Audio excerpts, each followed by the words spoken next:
चलिए आज हम लोग बात किसकी करते हैं, dual nature of radiation and matter के अंदर जो भी हमारे 2 मार्क्स कर रहे हैं 5 मार्क्स के जो भी क्वेश्चन पूछे गए हैं।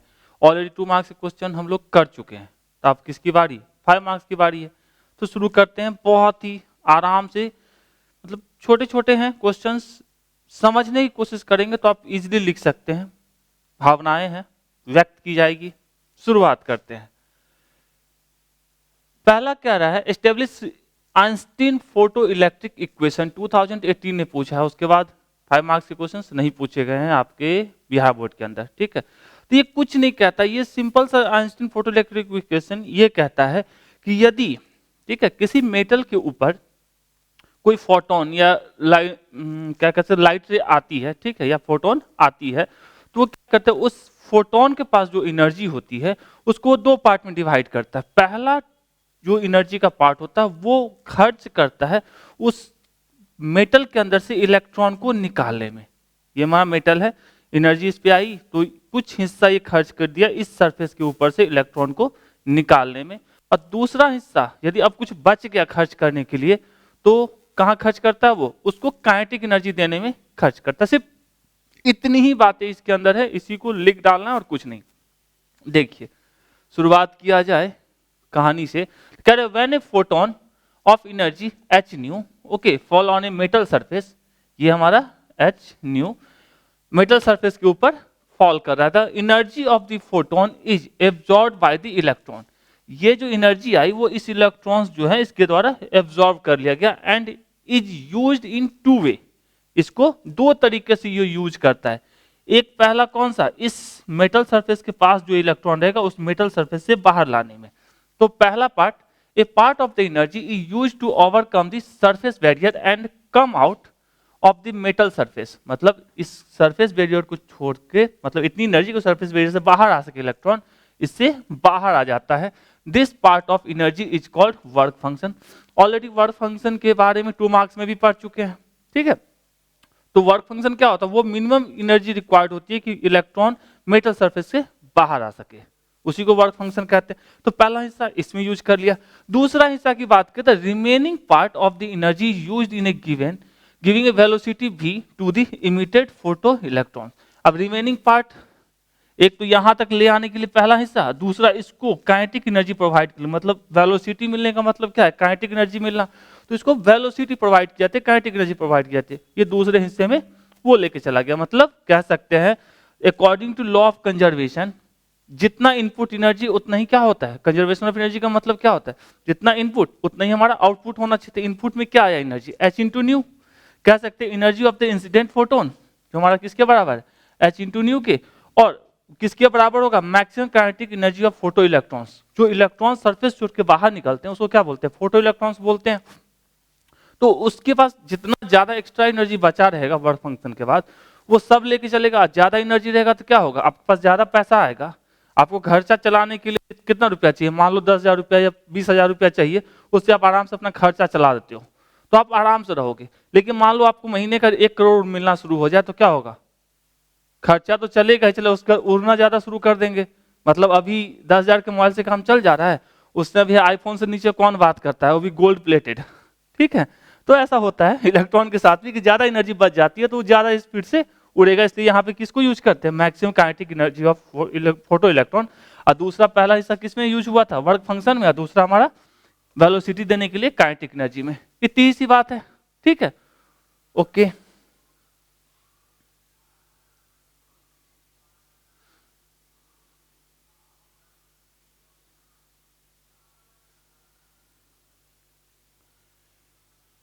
नेक्स्ट, अब जो हम अभी पीछे लिखे हैं maximum kinetic energy of photo electrons plus work function, ठीक है।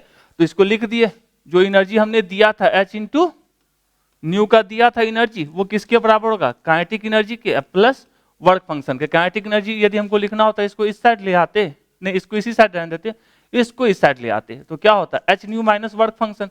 तो मैक्सिमम काइनेटिक एनर्जी को लिखा जा सकता है हाफ एम वी मैक्स का स्क्वायर इज इक्वल टू क्या, एच न्यू, ये वाली एनर्जी, इसको लिखना चाहेंगे तो ई से लिख सकते हैं, h nu minus work function, और वर्क फंक्शन का भी हमको पता है थ्रेशोल्ड फ्रीक्वेंसी के टर्म में एच इंटू न्यू नॉट। तो हम लिख सकते हैं कितना एनर्जी या kinetic energy, maximum kinetic energy equals to इतना।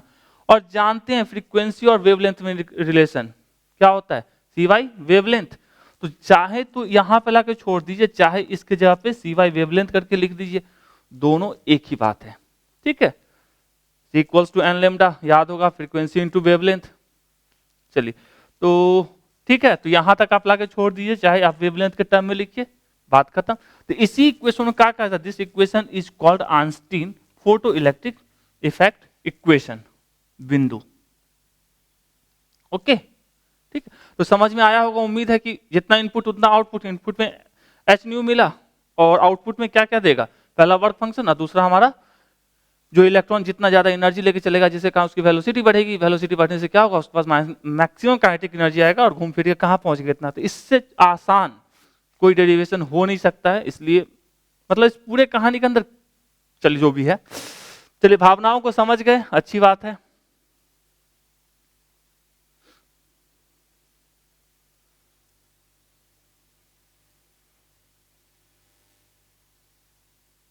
नेक्स्ट हमारा क्या रहा है, explain the phenomenon of photoelectric emission, what are the law of photoelectric effect, how are they explained by Einstein। ठीक है, मतलब अभी जस्ट पीछे आइंस्टीन वाला पढ़ लिए, हो गया काम खत्म।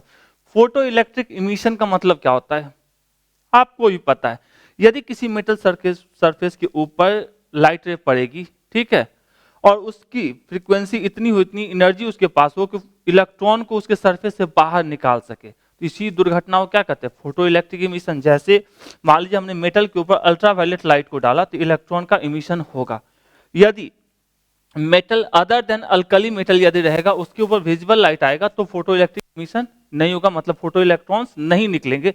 यदि अल्कली मेटल के ऊपर विजिबल लाइट पड़ता है, ठीक है, तो वहां पे फोटो इलेक्ट्रॉन्स या फोटो इलेक्ट्रिक इफेक्ट देखने को हमको मिलेगा। तो कह सकते हैं सिंपल सा, मतलब लाइट रे गिरी और इलेक्ट्रॉन का क्या सरफेस छोड़ के बाहर निकलना, फोटो इलेक्ट्रिक इफेक्ट कहलाता है, और उस इलेक्ट्रॉन को फोटो इलेक्ट्रॉन्स कहते हैं। एकदम आसान सा चीज है। तो कह सकते हैं the phenomenon of emission of electron from the metal surface expose to light energy. Light energy के सामने जब उसको रखा जाता है, जब उसका मतलब क्या है, उसका लाइट उसके ऊपर गिर रही है, तो इलेक्ट्रॉन का इमिशन, जैसे लाइट रे क्या हो सकती है, एक्सरे हो सकती है, गामा रेज हो सकती है, अल्ट्रावायलेट रे, visual lights, even infrared light वगैरह, कुछ भी हो, अलग अलग मटेरियल के लिए अलग अलग कैरेक्टरिस्टिक नीचे देख ही रहे हैं। Of suitable frequency is known as photo electric effect, मतलब निकलने की दुर्घटना फोटो इलेक्ट्रिक इफेक्ट कहलाया। और जो इलेक्ट्रॉन्स इमिट होते हैं उसको क्या बोला जाता है, फोटो इलेक्ट्रॉन्स कहते हैं। जो इलेक्ट्रॉन्स निकलेंगे वो फोटो इलेक्ट्रॉन्स कहलाएंगे। ओके, और क्या कह रहा है, द करंट प्रोड्यूस्ड बाय, अब जो करंट बनेगा, इलेक्ट्रॉन के टहलने से ही तो करंट की बात होती है, तो इलेक्ट्रॉन जो टहलेगा तो उसको फोटो इलेक्ट्रिक करंट बोलेंगे, फोटो इलेक्ट्रिक करंट। तो कह सकते हैं the current produced by the photoelectrons is known as photoelectric current। एकदम फोटो इलेक्ट्रिक इफेक्ट, लाइट रे गिरा, इलेक्ट्रॉन निकला, फोटो इलेक्ट्रिक इफेक्ट, जो निकला उसको फोटो इलेक्ट्रॉन्स, और इस निकलने वाले के कारण जो करंट हुआ उसको क्या बोले, फोटो इलेक्ट्रिक करंट। आसान सा है।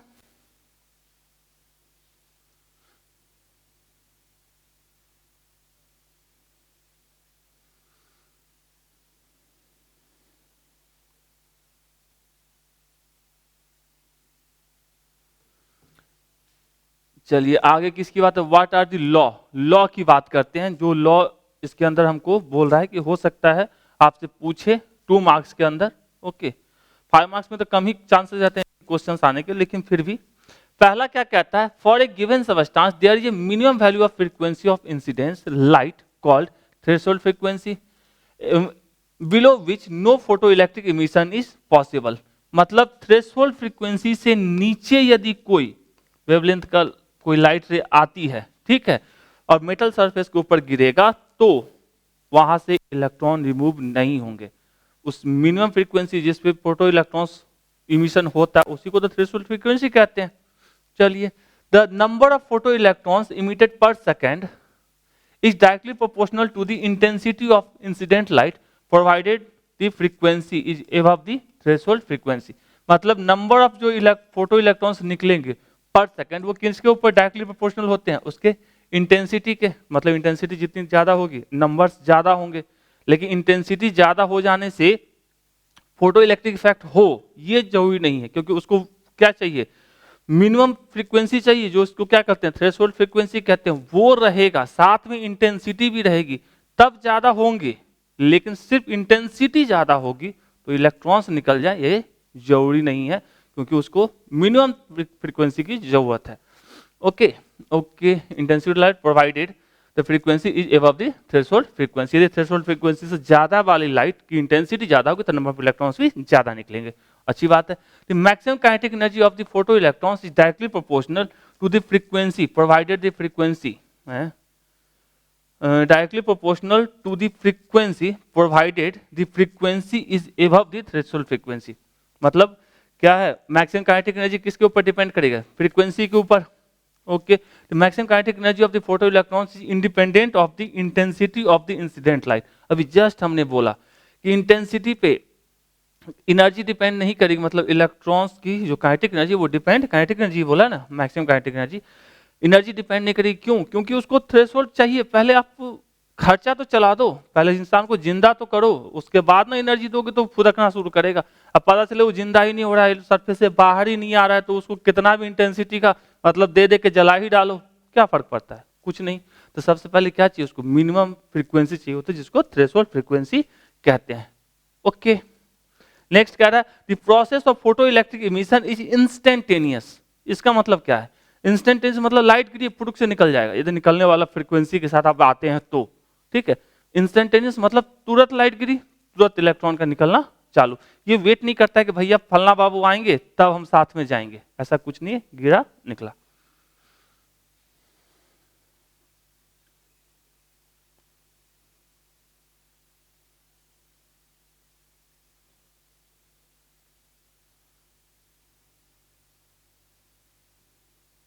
नेक्स्ट, ये तो ऑलरेडी अभी जस्ट हम देखे हैं कि आइंस्टीन का फोटो इलेक्ट्रिक इक्वेशन के अंदर क्या बात की जा रही है, तो इसकी तो कोई बात ही नहीं करनी है, पहला नंबर क्वेश्चन ही था अपना। चलिए दूसरा क्या है, define threshold frequency, work function and stopping potential with reference to photo electric effect. फोटो इलेक्ट्रिक इफेक्ट के अंदर आपको थ्रेशोल्ड फ्रीक्वेंसी, वर्क फंक्शन और स्टॉपिंग पोटेंशियल बताना। तो थ्रेशोल्ड फ्रीक्वेंसी का मतलब क्या होता है, minimum frequency at which photo electric effect is occurs, मतलब वो मिनिमम फ्रीक्वेंसी की वैल्यू जिस पे फोटो इलेक्ट्रिक इफेक्ट होगा, मतलब इलेक्ट्रॉन सरफेस से बाहर निकलेंगे, उसको थ्रेशोल्ड फ्रीक्वेंसी कहते हैं। वर्क फंक्शन वो मिनिमम एनर्जी जिसको लेके बहादुर क्या हो सरफेस से बाहर निकलने के लिए जो मिनिमम एनर्जी की रिक्वायरमेंट होती है इलेक्ट्रॉन के पास, वो क्या कहलाता है, हमारा वर्क फंक्शन। और स्टॉपिंग पोटेंशियल का मतलब क्या, ऑलरेडी 2 मार्क्स में भी देखे, स्टॉपिंग पोटेंशियल का मतलब क्या होता है कि वो निगेटिव पोटेंशियल डिफरेंस जिसपे हमारा क्या फोटो इलेक्ट्रिक इफेक्ट बंद हो जाए, स्टॉपिंग पोटेंशियल कह सकते हैं। Threshold frequency is the minimum frequency of the incident radiation to emit the electron from the metal surface without any kinetic energy. सिर्फ सरफेस को छोड़ के बाहर निकलना है, मतलब सरफेस से बाहर ही निकलना है, कहीं जाना नहीं है, मतलब इतना ही एनर्जी है कि वो जिंदा रह सके, ठीक है, मतलब जिंदा हो जाए। Next, the value is different for different material, objective में भी दिखाए थे थ्रेशोल्ड फ्रीक्वेंसी अलग अलग मटेरियल के लिए क्या होती है, अलग अलग होती है। Work function is the of a metal is the minimum energy required by an electron to just escape from the metal surface. Metal surface को छोड़ के बाहर निकलने के लिए जो मिनिमम एनर्जी की रिक्वायरमेंट होती है किसी इलेक्ट्रॉन को, मतलब सरफेस के जो पास के इलेक्ट्रॉन्स होते हैं उनको, किसी की बात नहीं करेंगे, अब बीच में जो इलेक्ट्रॉन पड़ रहा है वो थोड़ी ना निकल जाएगा, तो उसको क्या कहते हैं हम लोग, वर्क फंक्शन। और तीसरा हमारा stopping potential is the minimum negative voltage apply to the anode to stop the photo electric current. अभी जस्ट बोले इलेक्ट्रॉन को निकलना बंद करवा दे, जो नेगेटिव पोटेंशियल लगाने से, वो हमारा क्या कहलाएगा, उसका स्टॉपिंग पोटेंशियल। एक्सपेक्ट करते हैं आप समझ पा रहे होगे। ओके, 3 नंबर ने पूछा था, तीनों को डिफाइन कर दिए, चाहिए तो आप फिगर बना के समझा सकते हैं, समझा दीजिए।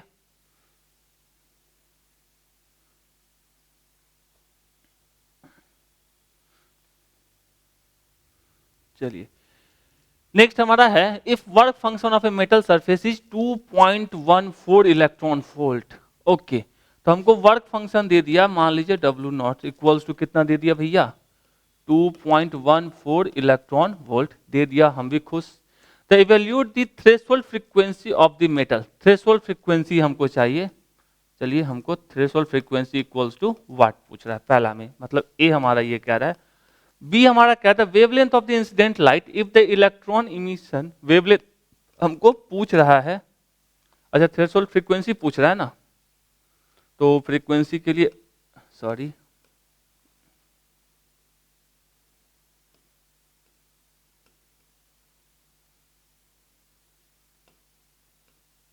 लीजिए, और दूसरा क्या था wavelength of the incident light, wavelength आपको पूछा जा रहा है if the electron emitted with the maximum kinetic energy is stopped with reverse voltage 0.60 volt. तो ऑलरेडी हमने 2 मार्क्स वाले में क्वेश्चन में बताया था जो स्टॉपिंग पोटेंशियल होता है वो मैक्सिमम काइनेटिक एनर्जी के बराबर होता है, बताया था मैंने 2 मार्क्स वाले में, याद कीजिएगा। तो ऑलरेडी हमको क्या देख के रखा है, काइनेटिक एनर्जी कितना देख के रखा है भैया, स्टॉपिंग पोटेंशियल के टर्म में, तो काइनेटिक एनर्जी इक्वल्स तुम जानते हैं ई इंटू भी, तो ये हमारा क्या हो जाएगा ई का ई और भी का भी ऑलरेडी हमको पता है। चलिए हम लिख लेते हैं 0.60 ई भी इलेक्ट्रॉन वोल्ट। ओके तो हमको निकालना है ये दूसरा ई। चलिए तो सबसे पहले हमको वर्क फंक्शन के लिए हमको ये पता है, फॉर्मूला ऑलरेडी देख चुके हैं। तो यहां से वर्क फंक्शन इक्वल्स टू क्या होता है एच इंटू फ्रीक्वेंसी, तो फ्रीक्वेंसी इक्वल्स टू क्या लिख सकते हैं work function divided by H. Work function की वैल्यू हमको कितनी थी 2.14 इलेक्ट्रॉन वोल्ट। ओके तो इसको हम लोग सबसे पहले किस में कन्वर्ट करेंगे, इलेक्ट्रॉन वोल्ट को एनर्जी में। तो इसके लिए हमको क्या करना पड़ेगा 2.14 into 1.6 into 10 to the power -19। Okay ये हो गया हमारा एनर्जी में, और H इक्वल्स तुमको पता है कितना होता है 6.63 इंटू 10 टू द पावर -34। अब जब कट्टम कुट्टी करेंगे तो आपको आंसर आ जाएगा इसका 5.16 into 10 to the power 14 hertz. करके देखिएगा आएगा, नहीं क्यों आएगा, बिल्कुल आएगा। तो ये तो हमारा हो गया पहला वाली कहानी। दूसरे वाली कहानी में हमको बोल रहा है क्या चीज निकालने के लिए वेवलेंथ। तो वेवलेंथ के लिए हम ये वाला फंडा यूज करेंगे, ये हमारा kinetic energy E into V work function. तो चलिए किसका लिए वेवलेंथ पूछ रहा है, इंसिडेंट लाइट के लिए। तो ई इक्वल्स टू हम लोग क्या जानते हैं काइनेटिक एनर्जी मतलब E V plus work function. ठीक है अब ई भी के लिए हम क्या जानते हैं ई का ई भी का भी, तो E 1.6 into 10 to the power -19 into भी की वैल्यू कितनी दी गई है, कितना वोल्टेज है, voltage 0.60 volt plus work function कितना हमारा 2.14 इलेक्ट्रॉन वोल्ट, 2.14 इलेक्ट्रॉन वोल्ट। अब इसको एनर्जी में कन्वर्ट करेंगे तो कितने से मल्टीप्लाई करेंगे 1.6 into 10 to the power -19। Okay तो यहां से ई निकल गया, ई की वैल्यू कुछ कितनी आएगी कितनी आएगी कितनी आएगी कितनी आएगी जो भी आए। अब ई इक्वल्स टू हम लोग जानते हैं एनर्जी इक्वल्स टू क्या होता है एच सी बाई लिम्डा, और यही हमको पूछ रहा है निकालने के लिए। ठीक है एच की वैल्यू हमको पता है, सी की वैल्यू हमको पता है, हमको इसकी निकालें राइट हैंड साइड तो पूरा पता ही पता है। तो आप जब गुना भाग करके इसको निकालोगे एच की वैल्यू कितनी होती है इतनी, सी की वैल्यू कितनी 3 इंटू 10⁸ मीटर पर सेकेंड। तो सी की एच की वैल्यू डाल के इसकी जब वैल्यू निकालेंगे तो आपकी कितनी आ जाएगी 4.5 इंटू 10 टू द पावर -7, और वेवलेंथ है तो मीटर कितनी आ जाएगी आप निकाल सकते हैं, हमने भी कैलकुलेट करके ही लिखा है। तो एच की वैल्यू पता है, सी की वैल्यू पता है, वेवलेंथ नहीं पता है तो ये दाएं चला जाएगा और इस सबको जोड़ जाड़ के करोगे इसको नीचे एच सी बाई ये, तो आपको वेवलेंथ आ जाएगा 4.5 इंटू 10⁻⁷ मीटर। ये आप कर सकते हैं। ठीक है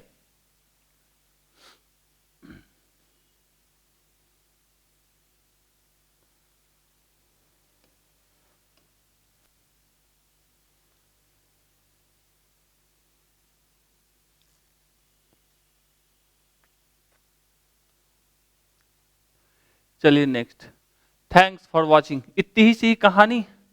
ठीक है तो समझ आया तो बाबू लाइक और कमेंट तो करना पक्का बनता है, हम वेट करते रहते हैं। आप लोग आजकल कमेंट करना बंद कर दियो, पुराने वाले तो हैं कि मतलब एग्जाम में लगता है ज्यादा सीरियस हो गए हैं, है ना।